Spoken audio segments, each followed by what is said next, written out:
Эркебулан Тохтар, я вижу то, что ты принимаешь бои по боксу от бойцов, которые боксерами вообще не являются. Тебе важна твоя репутация крутого и непобедимого любимчика. Выйдя на бой со мной, ты эту репутацию ставишь на кон. Ты проиграешь, будешь со мной.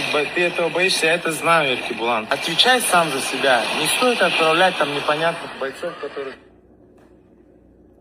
Братуха, прическа как называется у тебя?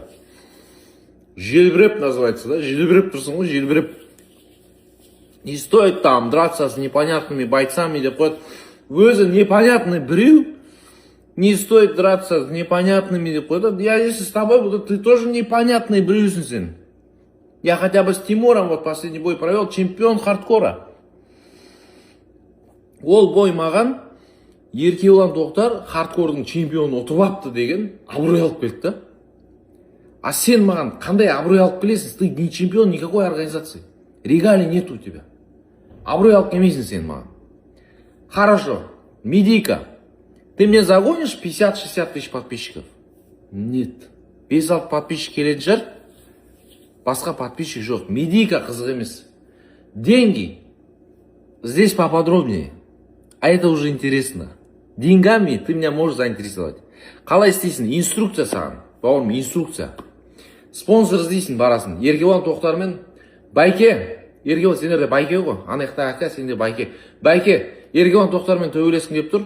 Гонорары мынанша екен. Мен саған өзім айтам қанша сұрайтын. Мынанша екен. Бар ма сондай ақша? Пул бар ма сондай? Берес па? Беретін болса, сол ақшаны аласың. Жол жөнеге құртпай, маған алып келесің. Брат, ақша дайын, кел төбелесейік. Болды. Ақшамен ғана заинтересовать ете аласың. Сенде регалий жоқ. Чемпион емессің сен. Сен маған абырой алып келмейсің, подписчик алып келмейсің, медика алып келмейсің. Тек қана ақша алып келесің. Так что ақшаға сыз ізде.